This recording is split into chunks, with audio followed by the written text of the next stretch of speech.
Hola, hoy vamos a hablar sobre convulsiones febriles en pediatría.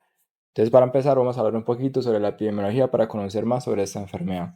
Lo primero, saber que es el evento convulsivo más común en todos los seres humanos. Es decir, que es el evento más convulsivo más frecuente en la infancia. También es el trastorno neurológico más frecuente en la lactancia y en la primera infancia, y también es ligeramente más prominente en el género masculino, siendo una relación entre 1,6 a 1. Para una introducción vamos a definir qué es una convulsión febril. Entonces no es más que esos episodios convulsivos que aparecen durante un grupo etario específico que es entre 6 meses y 5 años, que se asocia con fiebre, que es una temperatura mayor a 38 grados, pero que no tenga ninguna patología subyacente, es decir, que no tenga ninguna anomalía neurológica, ningún trastorno metabólico como hipoglicemias o hiponatremias, y que no tenga ningún historial convulsivo a febril previo.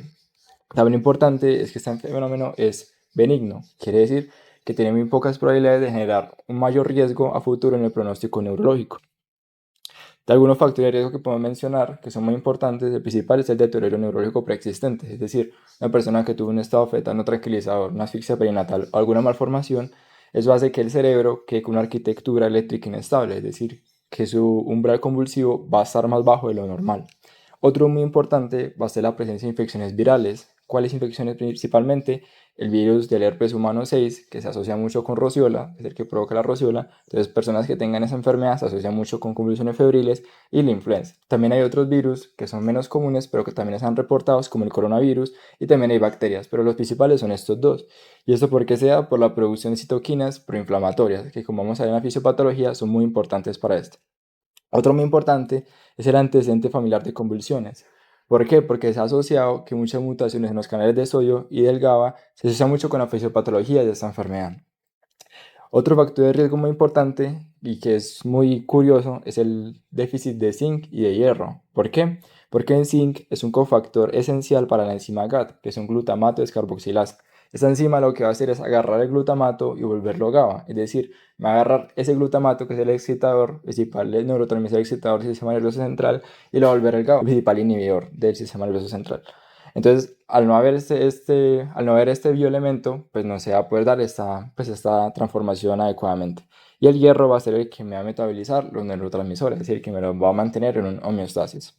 Otro factor de riesgo muy importante es el tabaquismo, porque sabemos que el tabaco tiene nicotina. La nicotina tiene un factor muy importante de la alteración de los receptores nicotínicos. Los nicotínicos, principalmente del sistema parasimpático, y tiene mucho que ver con las redes inhibitoras del cerebro. Daré un poquito de la fisiopatología. La fisiopatología se da principalmente en tres grupos, como tres son los factores grandes que van a predisponer a esta patología, a esta enfermedad. Entonces, el primero es la genética, el segundo es la edad, creemos que es de 6 meses a 5 años, y lo tercero es la fiebre. Entonces, se define o se resume en tres grandes cosas. Entonces, lo primero es el cerebro inmaduro, que me lo da la edad, lo segundo es la cascada inflamatoria específica, que me lo da la fiebre, y lo último, la susceptibilidad genética subyacente, que me lo da la genética. De la edad, ¿por qué la edad es tan importante? Resulta que a esa edad, o sea, entre 6 meses y 5 años, repitiendo mucho, entre 6 meses y 5 años es cuando el cerebro tiene mayor plasticidad, es decir, cuando más conexiones sinápticas tiene, cuando más conexiones tiene que hacer. ¿Por qué? Porque pues está aprendiendo, es donde el niño está aprendiendo a cómo vivir, está haciendo nuevos recuerdos. Entonces, como el cerebro está en un estado proexcitatorio, o sea, tiene que hacer tantas cosas, me genera una mayor predisposición a que el niño convulsione. Otra cosa muy importante es la milinización. Sabemos que cuando nacemos no estamos completamente milinizados y a medida que pasa la vida nos vamos milinizando. Entonces, la mielina es muy importante por varias cosas. Primero, sabemos que es el que más hace que una vía de transducción sea más rápido, pero también actúa como aislante térmico, es decir, hace que un impulso vaya a ir específicamente a un lugar. Si no tengo correcta mielina, ese impulso se me va a ir para los lados. Entonces, cuando no estoy correctamente mielinizado, tengo más riesgo de que esos impulsos se me vayan por vías accesorias a los lados y me generen una hiperestimulación de las neuronas adyacentes. Es muy importante tener esto en cuenta y eso es un factor fisiopatológico muy importante. Porque también sabemos que hay otro factor que es la poda sináptica, que la poda sináptica no es más que la incisión de esas sinapsis o esas neuronas, de esas dendritas que no vamos a hacer uso, que no vamos a hacer uso en nuestra vida. Entonces en esta parte pasa mucho esto. Y eso, como dato curioso, también una mala poda sináptica se asocia mucho con enfermedades como esquizofrenia o Alzheimer, cosas así, porque no hay una correcta poda sináptica.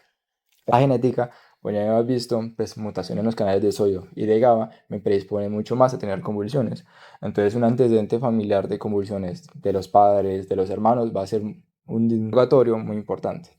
Y la fiebre, pues que vamos a ver en la siguiente imagen. Entonces, resulta que hay dos tipos de pirógenos, los endógenos y los exógenos.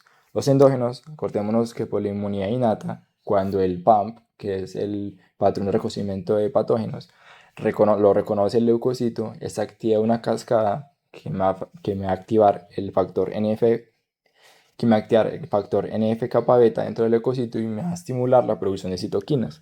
Estas citoquinas son muy importantes porque van a ser las que van a llegar al hipotálamo y me van a aumentar el termostato, es decir, me va a dar la fiebre. Entonces, tenemos estas interleuquinas. La más importante va a ser la interleuquina 1 y la 6. Pero en la 1 hay una subunidad que es importantísima, que es la interleuquina 1 beta.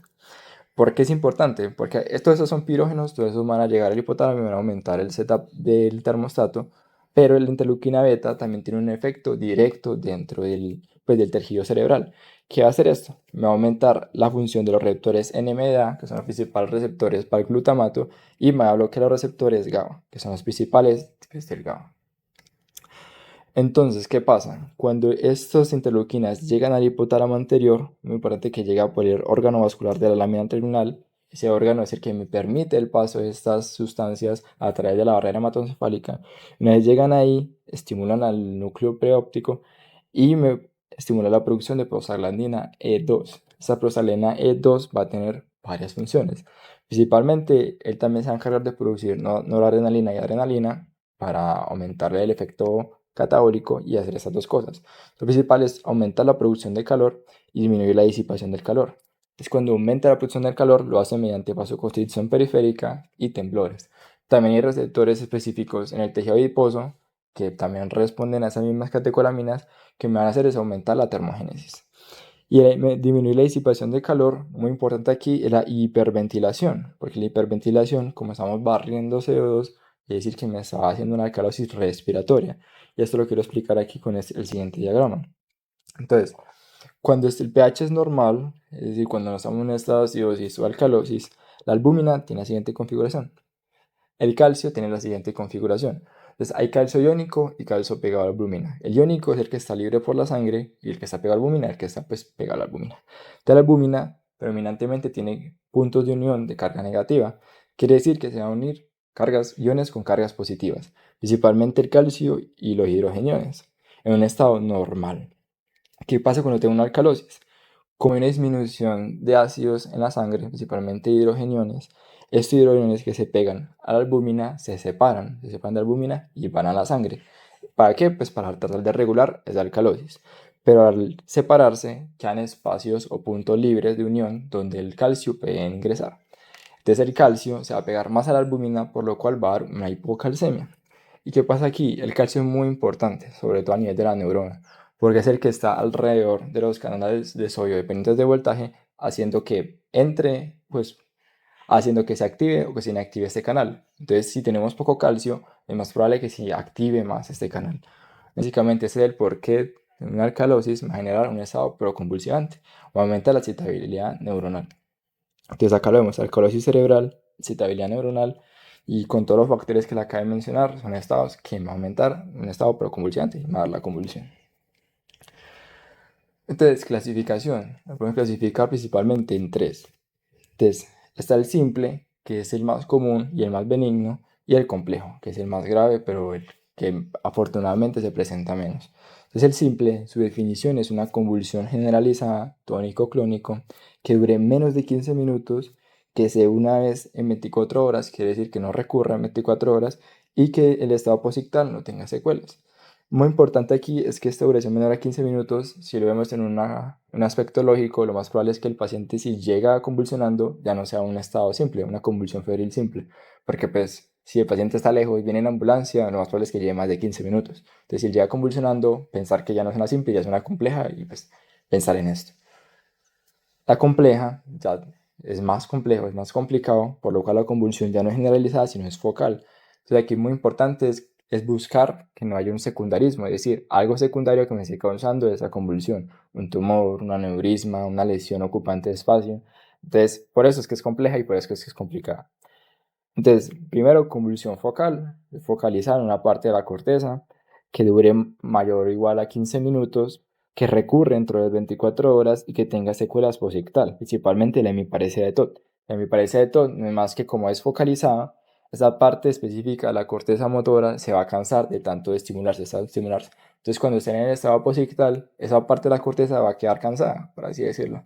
Entonces, cuando vuelva, va a tener una paresia de esa corteza que se hiperestimulada. Entonces, por ejemplo, si fue una parte de la cara, él va a quedar con una parálisis facial en el estado posictal. Y también hay otra definición, que es el estado epiléptico febril, que ya no son 15 minutos, sino son más de 30 minutos. O que tenga varias convulsiones que duren 30 minutos o más, pero que no recupere la conciencia entre cada episodio. Lo importante aquí es que puede presentar generalizada, o sea, como una convulsión generalizada tónico-clónica o como una convulsión focal. Y otro punto muy importante, en el estado posictal, si el paciente tiene una somnolencia prolongada o si el estado posictal tiene anomalías neurológicas, nosotros debemos de pensar en una neuroinfección, por ejemplo, una meningitis o algo así. De manifestaciones, pues esto ya lo mencionamos, entonces la acabé de mencionar literalmente, entonces la simple, benigna, en la mayoría de los casos, menor a 15 minutos y no recurre. La que la compleja es lo contrario, entonces focalizada, dura más de 15 minutos, recurre 24 horas y tiene secuelas posictales. Del diagnóstico. El diagnóstico va a ser principalmente clínico, es decir, va a ser hacer una buena anamnesis, un buen examen físico y sobre todo lo más importante es buscar ese foco de fiebre, ese foco que me lo esté causando. Y hay unos que el principal eran los virus. Entonces, si tienen un rash, un exantema cutáneo, buscar eso y tratar ese foco. Entonces, se dice que un niño que tenga la conciencia normal, que se identifique el foco y que no tenga hallazgos neurológicos, se le puede realizar pruebas complementarias. Laboratorios, hablemos un poquito de los laboratorios. Lo importante es que a todos los pacientes no se le van a pedir laboratorios, es decir, no se hace de forma sistemática, se tiene que individualizar. Entonces, cada paciente va por separado. Pero a los pacientes que tenemos que tener mucho cuidado y si pedirles va a ser a los que tengan menos de 100 meses, o sea, que se salgan de ese intervalo que mencionamos al principio, que era de 100 meses y 5 años, que sean lactantes no vacunados, que no tenga fiebre, que es una convulsión febril, que tenga antibiótico terapia previa y que la crisis sea después de la fiebre, las 48 horas de fiebre. Pero muy importante aquí, y aquí sí hay un asterisco, y es que no siempre es así. Es decir, puede que el paciente empiece a hacer fiebre y a los 2-3 días convulsione, que es el pródromo de que va a convulsionar. Porque, por ejemplo, si tiene una infección viral, con los que vimos, pues primero va a generar todos los signos y síntomas de esta infección y después va a convulsionar. Entonces eso hay que tomarlo con pinzas. Otro punto muy importante en los laboratorios es el hemograma, los electrolitos, la glucosa, el calcio y la urea. Entonces, aquí no siempre se va a pedir, se va a pedir principalmente si hay signo de deshidratación o si se asocia con hiponatremia. Otra cosa muy importante es que nosotros pedimos un hemolecograma, como el paciente está convulsionando, tiene una inflamación focal también, puede que en el hemograma nos reporten leucocitosis y eso no nos indica que hay una infección subyacente. Entonces hay que tener muy en cuenta eso, que puede haber leucocitosis si usted no pide un hemolecograma, pero no quiere decir que hay una infección, quiere decir que la propia convulsión me genera leucocitosis. La punción lumbar. Entonces, básicamente, si sospechamos de neuroinfección, se pide. Si no, no se pide. No se le pide a todo el mundo. Entonces, solamente si hay signos meningios, si es un lactante pues, menor, si tiene la fontanela bombada, si no está adecuadamente vacunado, si tiene antibiótico terapia previa, si es un estatus febril o si la alteración del estado policistal es prolongada. En una imagen, pues si se sospecha de una causa estructural, como un tumor o algo así, se debe pedir, y si no, no. Sobre todo si tiene una focalidad neurológica, es decir, como ya les había dicho antes, si es un tipo compleja, se debe pedir siempre neuroimagen. Si la alteración de la conciencia es prolongada y si es un estatus febril. Entonces, el tratamiento, muy importante aquí. Entonces, como les he dicho al principio, si un paciente me llega convulsionando urgencias, lo más probable es que lleve más de 15 minutos, a menos que pues, viva al lado o que esté ahí mismo en urgencias. Pero el resto, siempre va a sospechar que es una compleja o un estatus febril. Entonces vamos a aplicarlo mejor con este algoritmo que nos da la guía de la Academia Española de Pediatría. Entonces nos lo divide básicamente en dos, en si está convulsionando o no está convulsionando. Entonces si el paciente me llega y está convulsionando, lo primero que debo hacer es mirar el triángulo de evaluación pediátrica y ver si está alterada, pues si está inestable o si está estable. Ya después de hacer eso, voy a hacer un manejo inicial ABCDE, mirando la vía aérea, colocando el oxígeno al 100%, la pulsometría, evaluar circulación, la parte neurológica y todo eso. Y ya después yo tengo que ver si el paciente le pudieron coger vía venosa o si no pudieron. Si pudieron, pues le doy benzodiazepinas. Si está canalizado, vamos a pasar benzodiazepinas por medio intravenoso. Y si no está canalizado, ya la paso por otras vías, como puede ser la transmucal, la rectal, la transnasal, etc. Ahora, si el paciente no llega convulsionando, ahí le vamos a hacer una buena exploración. Entonces, si el paciente está con todos los criterios de una simple, le podemos dar alta domiciliaria y pues que se vaya para la casa, porque es un simple y ya vimos que es totalmente benigno. Ya si es atípica, es decir, si se sale del rango de edad, si tiene factores de riesgo, que ya vamos a ver qué factores de riesgo son para que haya recurrencia. Si ya más de 24 horas con la fiebre, si tiene focalizaciones, dura más de 15 minutos, mejor dicho, si tiene una compleja, si tenemos sospecha de una compleja, ahí ya podemos ver, ahí ya según criterio médico, según criterio clínico, podemos ver si le pedimos exámenes o no y cuáles le pedimos. Entonces, aquí muy importante es que nos dicen que no es de rutina, no a todo el mundo le vamos a pedir. Entonces, esos 4 laboratorios no se le pide a todo el mundo, pero si tiene estos criterios, un estatus febril, focalidad, postcrítico prolongado, ahí sí nosotros debemos de pedirlo. Importante es que el pronóstico de esta enfermedad va a ser en general muy buena, es decir, no va a haber ninguna alteración a nivel neurológico, el paciente va a poder vivir súper bien. Lo más preocupante aquí obviamente es con los padres, porque los padres van a estar muy preocupados de qué les está pasando a los hijos, pero lo importante es tratar de calmarlos, hablarlo, decirle que es una enfermedad benigna, que va a estar bien y que no va a pasar nada. Y el tratamiento, pues en la fase activa principalmente podemos usar las benzodiazepinas, sobre todo si ya más de 5 minutos, ahí empezamos a hacer uso de estas. Entonces, repitiendo, entonces el activo, hacer un ABCD, hacer un ABCD completo, bien bueno, y administrar las benzodiazepinas. Ya hablando un poquito más de las benzodiazepinas, son estas tres las que principalmente tenemos. ¿Cuál es la más buena y la que más acceso tiene sobre todo en nuestro medio? Midazolam. De midazolam, una dosis de 0.1 miligramos kilodosis. Por tanto, es que esto lo podemos repetir hasta una segunda vez, o sea, damos el primer bolo, esperamos, damos el segundo bolo y ya pues si no responde, podemos continuar el tratamiento con una segunda línea, como lo es la fenitoína y ácido valproico. Pero midazolam es el principal que podemos usar. Entonces, así como para resumir en general cómo hacer el tratamiento. Entonces me llega con crisis febril. Entonces ahí me lo dividen en tres. Entonces si yo sospecho que es una crisis febril simple y ya está en el estado posictal, lo que tengo que hacer es buscar el origen de la fiebre, siempre buscar el foco, a usar antitérmicos, tranquilizar a los padres, evaluar las etiologías que tienen y ya si todo eso está normal, el paciente está tranquilo y ya puedo solicitar, pues mandarlo para la casa y verlo en 48 horas, pero en nuestro medio sabemos que no es así, entonces lo dejamos hospitalizado unas 6-8 horas, lo dejamos en vigilancia y si no vuelve a convulsionar lo podemos ir dar de alta para la casa. Importante es que si tiene factores de recurrencia, que más adelante se los voy a mostrar, es pedir una interconsulta con neuropediatría. Ahora, si el paciente tiene una crisis compleja, una crisis febril compleja y está en curso, lo mismo pasa con la crisis febril simple, si ambas están en curso, va a ser el manejo de ABCD completo, hacer uso de las benzodiazepinas, administrarlas, principalmente midazolam, y si no cede, pues fenitoína o ácido valproico. Ya, si el paciente tiene criterios para sospechar una neuroinfección, es decir, que tenga síntomas de focalizaciones neurológicas, que tenga fiebre antes, pues ya vimos que eso no es 100% específico, pero se debe sospechar cuando tiene fiebre mucho antes y después convulsiona, que sea menor a 18 meses, que tenga alteración del estado de alerta, que hayan usado antibiótico terapias. Entonces ahí ya tenemos que hacer uso de la punción lumbar y empezar pues a darnos cuenta si tenemos que empezar los antibióticos de una vez.